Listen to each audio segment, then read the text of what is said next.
I just keep having these coughing fits, and it's so rattly and phlegmy in my chest. And someone told me they've put Vicks on your feet in socks and sleep in it. It helps, and so here we go.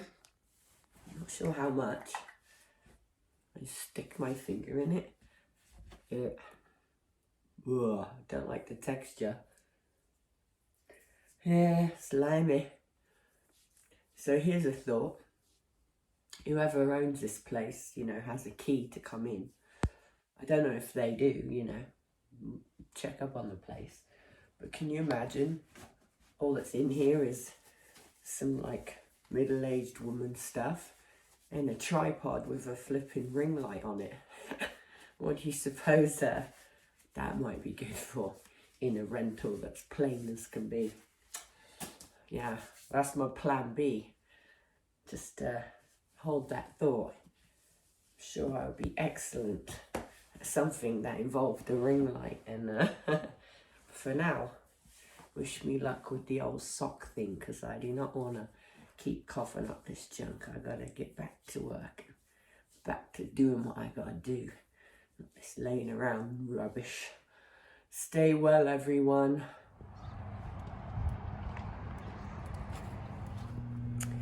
Well, folks, I'm at work.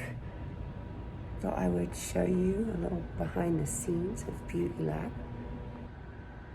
This is our view from the back door. And you can see we do things in the open here. It's nice. There's lots of places where you can get a quiet facial in a closed room, but not many places you can hang out and have you guys all go at once. Got these beautiful loungy chairs where they do lashes. There's our laser hair rooms. We have a spray tan booth, our conference room. This is where Miss Heather Gay gets her makeup done many more times than she would care to admit. That's a time suck. This incredible painting, and this one done by our owner's mom. They're kind of the muse for our place. Women get to decide what they just think is beautiful. That's kind of one of the lab things. Lights are still out, it's early. There's the front. Cole's up and at it. And yeah, the infamous Beauty Lab parking lot from the other angle. So I know this is like first world problem here, but look at this. I don't think I've lost weight. I think my jeans just stretch out. I hate that, you guys. It's like, look, I could like fold the whole darn thing over now. But if I buy a smaller size, they don't fit. Like, what the heck? What are we supposed to do? Send me recommendations for jeans that don't stretch out. Because, yeah, I feel like I'm hanging down my, you know, my crutch is hanging down to my knees. It's exciting stuff, I know. You can't even stand it. I got home from work, got some chicken noodle soup. I turned on this little fireplace thing. Yeah, I literally threw my coat on the floor. And now I gotta get to learning some stuff. I'm learning how to edit and things like that. It's quite fun and creative. I'm enjoying it. I think this will be on my permanent list. All right, I had a little bit of lunch, but I wanted you to step into a dirty fantasy of mine.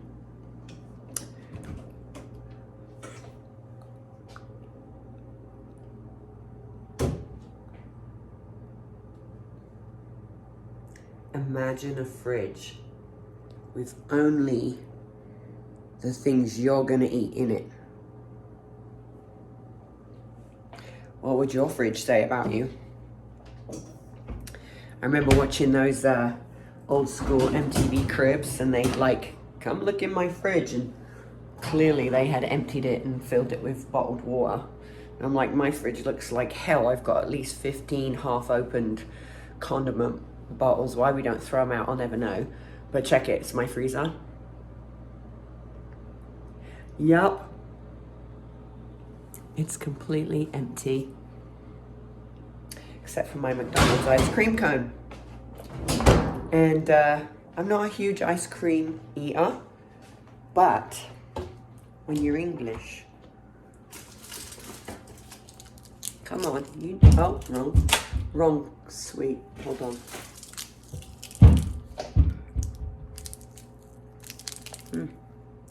Anyone know where I'm going with this?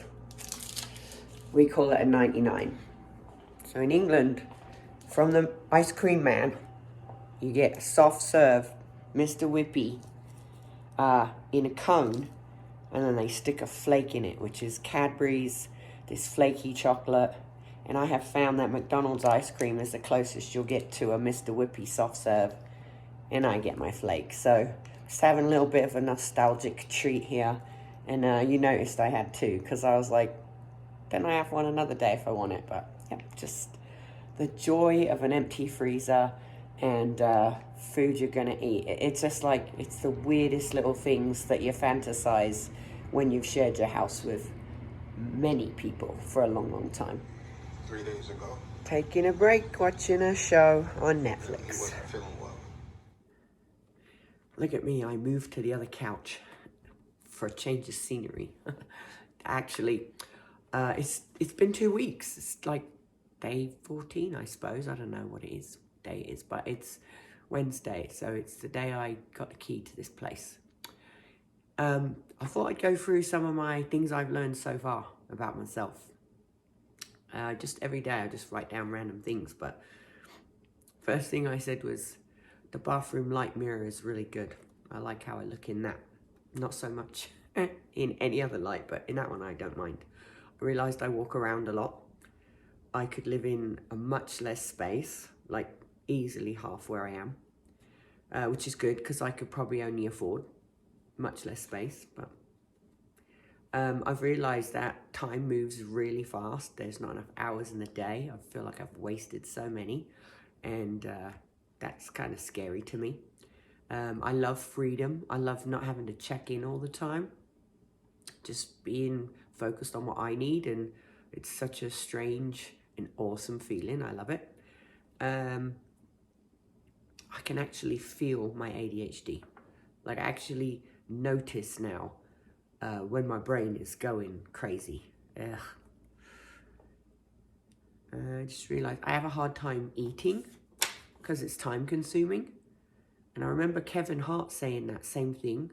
And so he does like either pre-planned meals or shakes or whatever, and he just gets it in. It's like I need fuel, but it takes up time, and I get sidetracked into other things, and then my food sits there for hours. So I don't like quiet places. This isn't new. I knew that. I've always said I'd rather be in a high-rise where I can hear sirens and screaming than in a cabin in the woods where you can't hear anything but chirping. I'd hear a breath and be like, what was that? Here I feel like I could scream and no one would hear me. No one would find me here. And that's not comfortable for me. Realised I don't really like driving in the dark. Just the way the lines all vanish when the lights reflect, especially in the snow and the rain, but never really thought that before. Having an electric car is a problem when you don't have a plug-in at the place you're staying at. I've had to go and charge here and there, and that's a right drag. I realised that when I get sick, I'm useless. I'm like completely, all habits go out the window. I know that when I've gotten an injury, you know, I've had some knee things here and there, and my knee hurts, but I don't do anything. I sit in a chair and eat crackers because I'm pissed that my knee hurts. So that's silly, but I've learned that about me. I'm starting to get like anxious at times running out. Like I'm 2 weeks in. How much longer do I need? Do I need to extend this? I mean, that's a possibility because I need to go until I'm ready. But that's hard. Time's running out and I'm feeling it. And I realized I absolutely lose time in video editing and learning all of the things I'm having to learn. I've learned how to create a YouTube, how to film it correctly, sort of, how to post, tag, do all these things. I'm even looking at like keywords, like anyways. Let's see. I mostly eat cold food because my food gets cold even if I heat it. I feel good when I go outside, no matter what, even freezing, even when I don't feel well. If I get outside and walk for a minute, I feel better. So that's going on my absolutes for my daily. I knew this, I've done this. I can be in a deep hole and Boyd would say, come on, let's go on a walk. And it's like, oh, I don't want to. But if I just get up and put a coat on and get out the house, it's good. So that's going to be a solid on my everydays. I am so easily sidetracked. I mean, look at me. There's nothing here. And I still find things to do to avoid the one thing that's left on my to-do list. So I do love to help others, and I need to find a balance there. One of the things that's happened this week, which I didn't expect, I posted my videos. For some reason, I felt, you know, I'm in an industry where people talk to me a lot. They share. And I realized I'm not unique in my feelings, that a lot of women especially are in a place, and depending on your age, where you kind of morph into a life that's expected of you. I'm sure it's the same for men. You know, they've been raised to provide and take care and protect and all these things.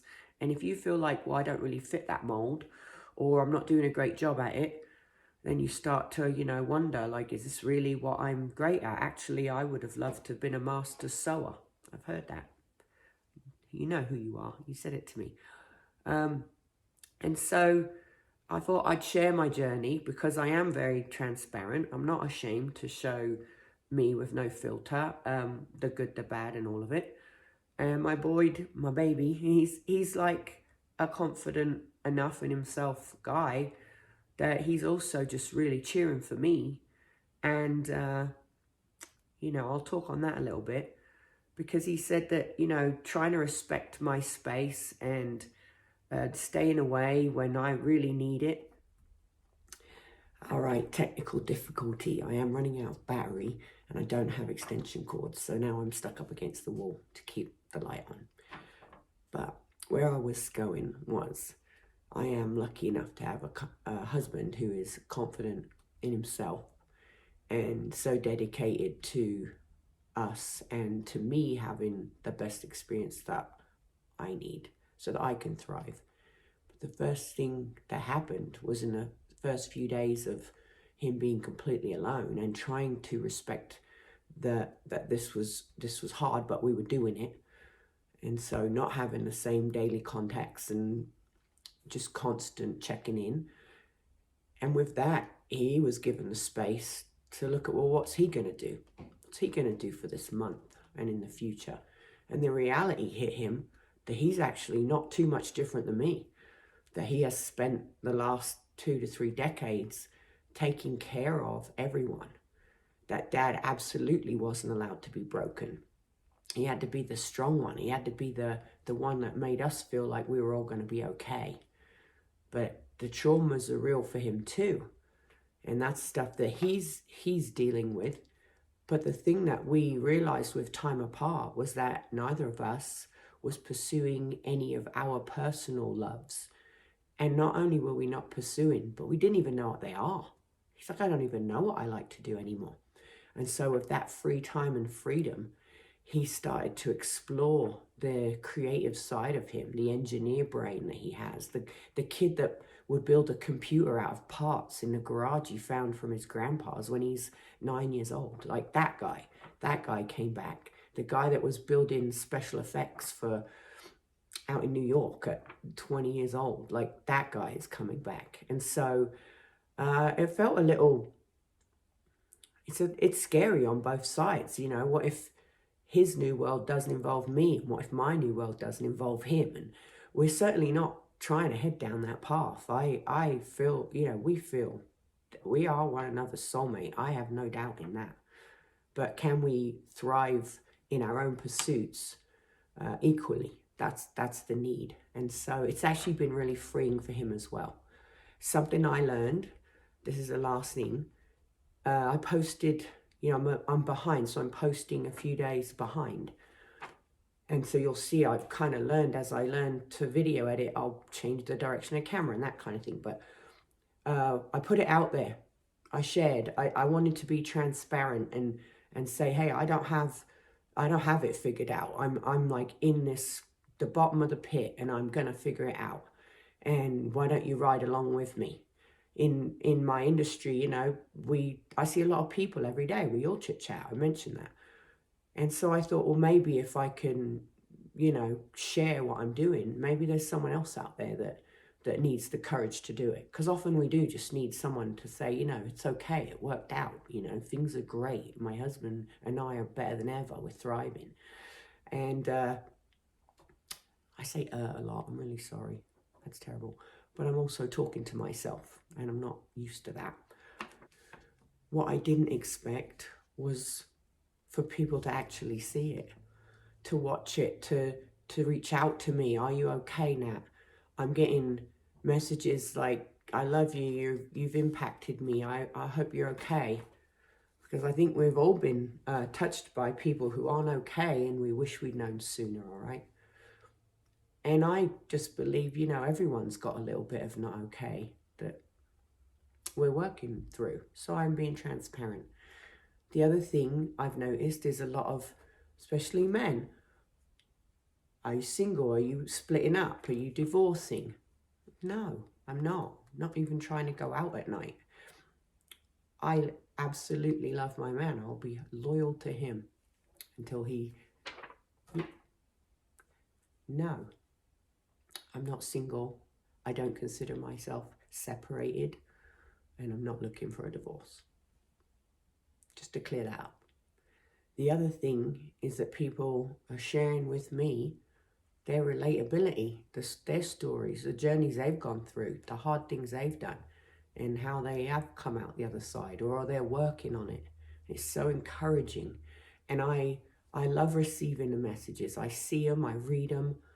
But I hope you understand that in this moment, I need to focus on me, because what I've done in the past is default to like taking care of other people and their needs. And while I want to get interacting with people, I will do that. I'll do that eventually, but now isn't the best time for me. So thank you. And gosh, now I realized how much I didn't ever want to be the center of attention, which actually is something that I've realized has been one of my biggest issues in life, because I always have tried to fit and mold into whatever circumstance so that I didn't stand out. And when you do that, you sit in the ruts of other people's wheels. And so when you're not happy there, it's like, how do I get out of this rut?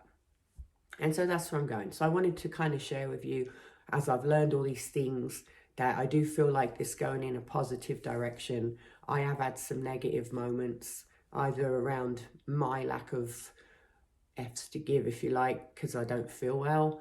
And also, you know, when I get with Boyd, sometimes we get back and forth a little bit, and I can see that old kind of thought process and pattern, and I'm trying to hold, you know, my space, and he's trying to defend his space, and it doesn't always, you know, feel great.